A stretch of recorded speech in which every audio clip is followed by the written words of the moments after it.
بسم اللہ الرحمن الرحیم۔ السلام علیکم، ویلکم ٹو مہم کہانی۔ اگر آپ نے ابھی تک چینل کو سبسکرائب نہیں کیا تو چینل کو سبسکرائب کر دیجئے اور ناول کو لائک ضرور کر دیا کیجئے اور کمنٹس میں اپنی رائے ضرور دیا کیجئے۔ چلتے ہیں ناول کی طرف۔ اس ناول کا نام ہے دل سکون۔ اس کے رائٹر ہے زرناب چاند۔ امید ہے آپ سب کو یہ ناول بھی پسند آئے گا۔ نہیں سکندر، خدا کے لیے مت کریں میرے ساتھ یہ ظلم، میں کہاں جاؤں گی، میرا اس دنیا میں آپ کے سوا کون ہے؟ رحم کریں سکندر، یہ تمہاری بیٹی ہے، ایسا ظلم مت کریں۔ وہ اپنی 2 دن کی بیٹی کو سینے سے لگائے اس شخص سے رحم کی بھیک مانگ رہی تھی۔ کیا بیٹی پیدا کرنا اس کا جرم تھا؟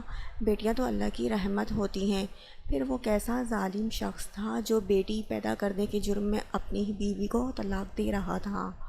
نہیں، تمہاری میری زندگی میں کوئی جگہ نہیں، مجھے بیٹا چاہیے تھا جو میرا سہارا بنتا۔ یہ بیٹی بھلا میرا کیا سہارا بنے گی؟ تم مجھے ایک بیٹا نہیں دے سکی، اسی لیے تمہاری میری زندگی میں کوئی جگہ نہیں۔ اپنے پورے ہوش و حواس میں تمہیں طلاق دیتا ہوں، تمہیں طلاق دیتا ہوں، تمہیں طلاق دیتا ہوں۔ اس سے پہلے کہ وہ زمین بوس ہوتی، 2 مہربان بازو اسے تھام گئے تھے۔ یہ ایک اسپتال کا منظر ہے جہاں وہ آپریشن تھیٹر کے سامنے بینچ پر بیٹھے کسی غیر مرئی نقطے پر نظریں جمائے گہری سوچ میں تھا۔ سامنے اس کی عزیز بابا جان کا آپریشن چل رہا تھا، جن کو کندھے پر گولی لگی تھی۔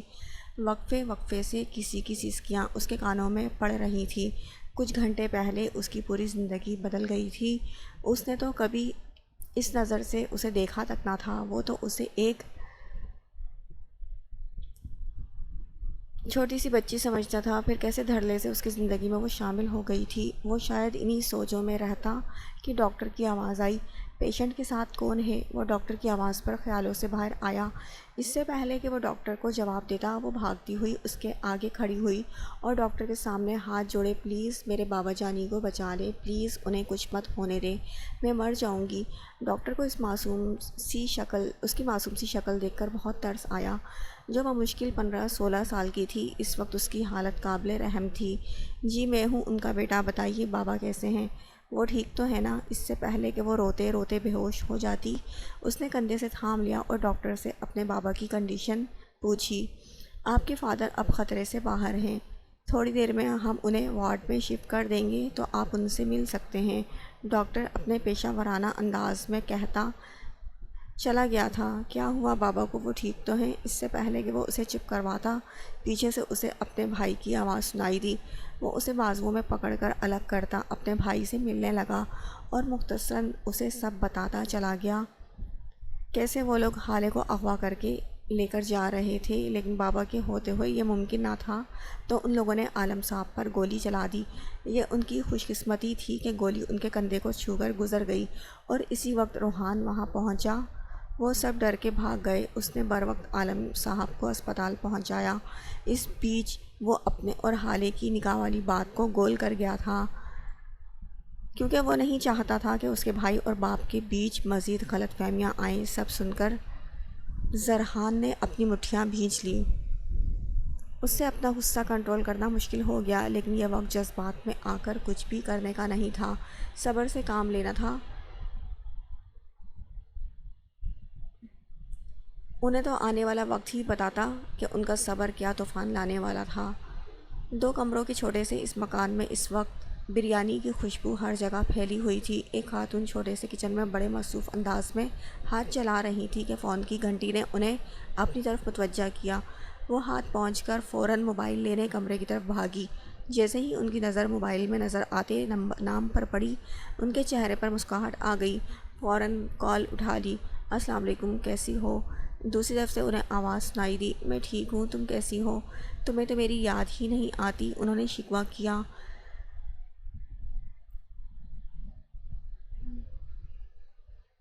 دوسری طرف سے نہ جانے کیا کہا گیا، وہ مسکرانے لگی۔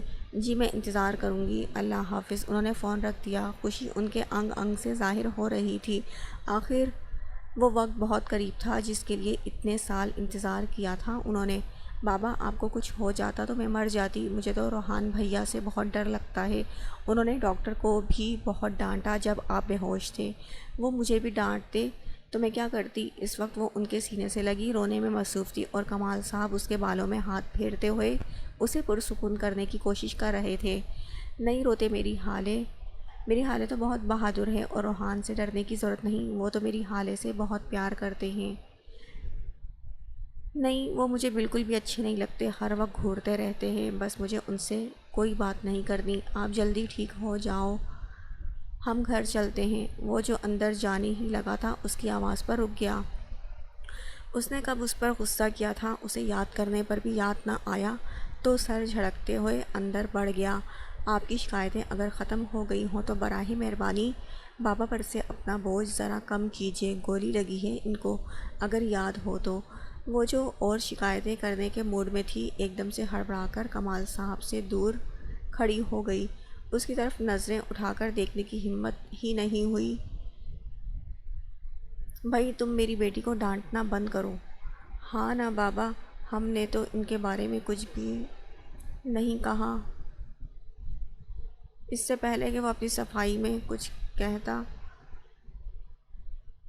وہ کتنی معصوم تھی، اس سے 12 سال چھوٹی، وہ 28 سال کا اور وہ محض 16 سال کی، گندمی رنگت، بڑی بڑی سیاہ آنکھیں، لمبی گھنی پلکیں، کمر سے نیچے تک لمبی چوٹی، 5 فٹ کا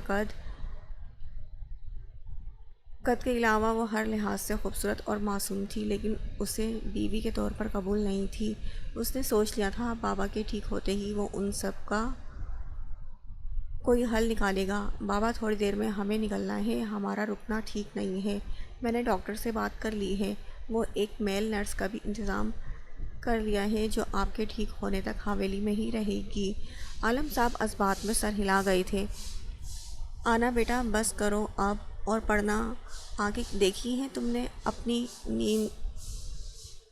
نیند کی کمی کی وجہ سے ہلکے پڑ گئے ہیں، اتنی محنت مت کرو میری جان۔ امی کچھ نہیں ہوتا مجھے، آپ کیوں پریشان ہوتی ہیں؟ اس کے پاس فیملی کے نام پر بس ایک ماں ہی تھی، وہ ان کے لیے دن رات محنت کر رہی تھی تاکہ ان کا علاج کروا سکے۔ آنا نے جب سے ہوش سنبھالا اپنی ماں کو محنت کرتے دیکھا تھا، انہوں نے اسے پڑھایا لکھایا، اس کی ہر خواہش پوری کی، یہ چھوٹا سا گھر بھی ان کی محنت کا ثمر تھا۔ وہ ماں بیٹی ایک دوسرے کی سنگت میں بہت سکون سے زندگی گزار رہے تھے، لیکن ان کی زندگی میں بھونچال تب آیا جب 3 سال پہلے راحمہ بیگم کو دل کا دورہ پڑا۔ ڈاکٹر نے ان کو کام کرنے سے منع کر دیا۔ تب 17 سال کی عمر میں پہلی بار وہ کام کے لیے گھر سے نکلی۔ محلے کے ہی ایک چھوٹے سے پرائیویٹ اسکول میں اسے نوکری مل گئی۔ صبح اسکول، پھر شام میں محلے کے بچوں کو ٹیوشن پڑھاتی تھی، رات کو اپنی پڑھائی کرتی۔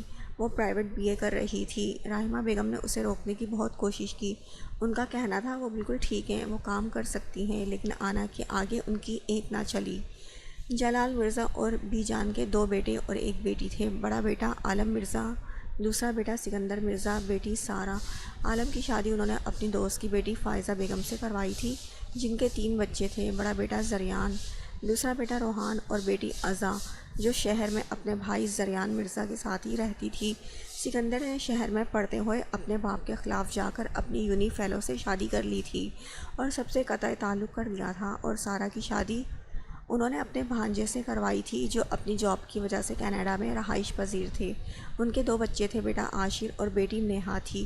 عالم صاحب نے اسپتال سے گھر آ کر سب کو روحان اور حالے کے نکاح کے بارے میں بتا دیا تھا۔ اس وقت یہ ضروری تھا جس طرح وہ لوگ حالے کو اغوا کرنے کی کوشش کر رہے تھے، اگر عالم صاحب نہ ہوتے تو شاید وہ اپنی کوشش میں کامیاب بھی ہو جاتے، اسی لیے اسے کسی مضبوط ہاتھوں میں سونپنا ضروری تھا، اور ان کے لیے روحان سے بڑھ کر حالے کے لیے کوئی بہتر ہو ہی نہیں سکتا تھا۔ ان کو پتہ تھا ان کا بیٹا اپنی جان تو دے گا مگر حالے کی جان اور عزت پر خروچ بھی نہیں لگنے دے گا۔ بی جان کی تو خوشی سے پاؤں زمین پر نہیں ٹک رہے تھے، یہ تو ان کی دیرینہ خواہش تھی جو بن مانگے پوری ہو گئی تھی، لیکن فائزہ بیگم پریشان ہو گئی تھی کیونکہ وہ اپنے بیٹے کے دل کی حالت سے واقف تھی۔ حالے کو ہمیشہ اپنے پاس رکھنا تو ان کی بھی خواہش تھی۔ انہوں نے روحان سے ذکر بھی کیا تھا لیکن وہ نہیں مانا تھا، اس کا کہنا تھا وہ کسی اور کو پسند کرتا ہے، اور اگر نہیں بھی کرتا تب بھی حالے سے کبھی نہیں کرتا شادی، وہ اسے چھوٹی بہن سمجھتا ہے، ایسا سوچ بھی نہیں سکتا۔ یہ سن کر انہوں نے اپنی خواہش دل میں ہی دبا لی تھی۔ آج جب یہ خواہش پوری ہوئی تو وہ ڈر گئی تھی آنے والے وقت سے۔ اس وقت سب ڈائننگ ٹیبل پر بیٹھے ہوئے کھانا کھا رہے تھے۔ عالم صاحب کی طبیعت پہلے سے بہتر تھی۔ وہ بی جان کے ساتھ والی کرسی پر بیٹھے تھے۔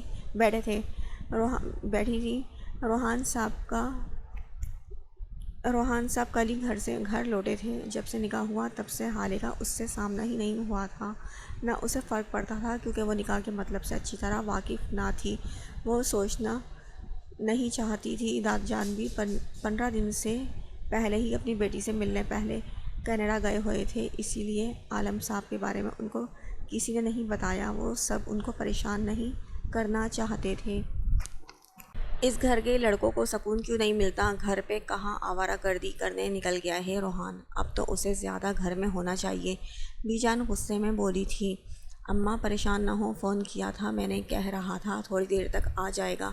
فائزہ بیگم نے اپنی ساس کو بتانا ضروری سمجھا، ورنہ وہ پریشان رہتی۔ ٹھیک ہے بہو، وہ آئے تو ذرا کمرے میں بھیجنا، مجھے اس سے کچھ ضروری بات بھی کرنی ہے۔ جی اماں ٹھیک ہے۔ میرا بیٹا یہاں کیا کر رہا ہے؟ وہ جو ابھی آفس سے گھر لوٹا تھا، اپنی چھوٹی سی بہن کو سیڑھیوں پر بیٹھے دیکھ کر وہیں اس کے قریب بیٹھ گیا۔ کچھ نہیں بھیا، بس یوں ہی بیٹھی ہوں۔ نظریں اٹھا کر دیکھنے کی ہمت نہیں کی، شاید اپنا غم چھپانے کی کوشش کر رہی تھی وہ۔ میری گڑیا اداس ہے؟ اس نے کوئی جواب نہیں دیا۔ وہ اپنی بہن کی خاموشی کا مطلب خوب سمجھ رہا تھا۔ اس نے 2 انگلیوں سے تھوڑی سے پکڑ کر اس کا چہرہ اوپر کیا۔ سوجی آنکھیں، لال ناک، وہ سمجھ گیا تھا وہ بہت دیر تک روتی رہی ہے۔ وہ مزید نہیں دیکھ پایا اور سینے میں اسے بھیج گیا تھا۔ بھیا میں مر جاؤں گی، میں نے بابا کا دل دکھایا ہے، وہ مجھے کبھی معاف نہیں کریں گے۔ میں گنہگار ہوں، میں ان کا سامنا نہیں کر سکتی، مجھ سے غلطی ہو گئی، مجھے معاف کر دیں بھیا، مجھے مار دیں، آپ آزاد کر دیں مجھے اس تکلیف سے، لیکن میں نے جان بوجھ کر کچھ نہیں کیا، مجھ سے غلطی ہو گئی، اتنی بڑی سزا مت دیں، سب ناراض ہیں مجھ سے، سب کو ناراض کر دیا میں نے۔ وہ روتے روتے بول رہی تھی۔ اس نے اسے رونے دیا۔ وہ چاہتا تھا وہ گھٹ گھٹ کر نہ رہے، ایک ہی بار رو لے تاکہ اس کا دل ہلکا ہو جائے۔ اس نے اسے روکنے کی کوشش نہیں کی، اسے سینے سے لگائے رکھا۔ جب وہ رو رو کر تھک گئی تو ماتھے پر بوسہ دیا اور اس کا چہرہ سامنے کیا۔ ازاں آپ سے بس ایک غلطی ہوئی، گناہ نہیں، اور مجھے خوشی ہے آپ کو اپنی غلطی کا احساس ہے۔ احساس ہونے پر تو اللہ بھی معاف کر دیتا ہے، سب ٹھیک ہو جائے گا، کوئی آپ سے ناراض نہیں، ہم بہت جلد حویلی جائیں گے، بس اب نہیں رونا، سب ٹھیک ہے، اب چلو شاباش، بھوک لگی ہے مجھے اپنی گڑیا کے ساتھ کھانا کھانا ہے۔ وہ اسے ہلکا پھلکا کر کے اسے لیے کچن کی طرف بڑھ گیا۔ تمہارے ساتھ مسئلہ کیا ہے؟ کیوں بار بار فون کر کے دماغ خراب کر رہی ہو؟ جب نہیں اٹھا رہا فون تو مطلب بات نہیں کرنا چاہتا، آئندہ فون مت کرنا۔ وہ اس وقت گھر پہنچا تھا، گاڑی پارک کی اور چوکیدار کو چابی پکڑا کے اندر کی طرف بڑھ رہا تھا کہ اس کا فون بجا۔ نام دیکھ کر اس کا غصہ مزید بڑھ گیا، اس لیے بنا سلام کیے اسے جھاڑ کے فون ہی بند کر دیا۔ وہ اس وقت بہت تھکا ہوا تھا، بس سونا چاہتا تھا، اسی لیے اپنے روم میں چلا آیا، شرٹ اتار کے صوفے پر پھینکی اور اوندھے منہ بیڈ پر لیٹ گیا۔ حالے اٹھو، جاؤ روحان کو بلا کر لاؤ، بولو بی جان بلا رہی ہیں۔ وہ جو زبردستی بی جان کے کہنے پر جاگ رہی تھی، بی جان کے کہنے پر سخت بدمزہ ہوئی۔ بی جان مجھے سونے دے، میں نہیں جا رہی، اٹھو جاؤ، میں تمہیں گول گپے بنوا کر کھلاؤں گی۔ وہ جو سونے لگی تھی جھٹ سے اٹھ کر بیٹھ گئی، فوراً بی جان کے ہاتھ پکڑ لیے۔ پکا بی جان، مکر مت جائیے گا۔ اچھا جھلی، وعدہ نہیں مکرتی۔ ان کو پتہ تھا وہ گول گپے کے لیے کچھ بھی کر سکتی تھی، لیکن گھر والے اسے زیادہ کھانے نہیں دیتے تھے کہ وہ بیمار نہ ہو جائے۔ وہ بی جان کا وعدہ سنتے ہی کمرے سے بھاگتی ہوئی نکلی، روحان کے کمرے میں جا کے سانس لی۔ ابھی ٹھیک سے سانس بھی نہیں لے پائی تھی کہ اسے شرٹ لیس دیکھ زور سے چیخ ماری۔ وہ جو ابھی نیند میں جانے ہی لگا تھا، اس کی چیخ سے نیند بھگ سے اڑی۔ اس سے پہلے کہ پورا گھر اس کی چیخ سن کر جمع ہو جاتا، ہڑبڑا کر اٹھا اور اس کے منہ پر ہاتھ رکھ دیا۔ وہ جو آنکھیں بند کیے چیخ رہی تھی، اپنے ہونٹوں اور کمر پر کسی کا لمس محسوس کر کے جی جان سے کانپ گئی۔ زریان بیٹا اب تو ناراضگی چھوڑ دو، تمہارے بابا کو تو گولی لگی تھی، تم پھر بھی نہ آئے، ایسی بھی کیا ناراضگی؟ میں اپنے گھر کو بکھرتا ہوا نہیں دیکھ سکتی، میرے بچے اب تو لوٹ آؤ، ایک عرصہ ہو گیا ہے میں نے اپنے بچوں کو سینے سے نہیں لگایا۔ وہ زریان سے بات کرتے ہوئے ہمیشہ ایسے ہی آبدیدہ ہو جاتی تھی۔ میری پیاری ڈارلنگ، یار کچھ وقت دیں، ہم آ جائیں گے، آپ روٹھی محبوبہ بن جاتی ہیں فوراً رونا شروع۔ اب تو دادا جان بھی نہیں ہیں، کون آپ کو سینے سے لگا کر آنسو پوچھے گا؟ کیوں مجھے معصوم کو فنا کرنا چاہ رہی ہیں؟ وہ فون کے اس پار سے محسوس کر سکتا تھا اس کی بی جان شرما رہی ہوں گی، اور وہ یہی چاہتا تھا تاکہ وہ ان کے گھر نہ آنے پر اداس نہ ہو۔ ہٹ بدماش، دادی سے مسخرے کرے گا؟ فون رکھ، مجھے نماز پڑھنی ہے۔ تو بھی نماز پڑھ کر سو جا۔ اوکے، اللہ حافظ بی جان، اپنا خیال رکھے گا۔ ہاں الطاف بولو، کیا خبر ہے؟ سر یہ رہی ساری ڈیٹیلز، اس میں سب کچھ مینشن ہے۔ اوکے ابھی تم جاؤ، آگے کا کام میں تمہیں بعد میں سمجھا دوں گا۔ اس کے جانے کے بعد وہ ایک ایک چیز پڑھنے لگا۔ تو یہاں ہو تم، اب تو ملنا پڑے گا، آخر کو میرا سکون برباد کیا ہے تم نے، میرا فرض بنتا ہے تمہاری نیندیں حرام کر دوں۔ وہ خیالوں میں اس سے مخاطب تھا۔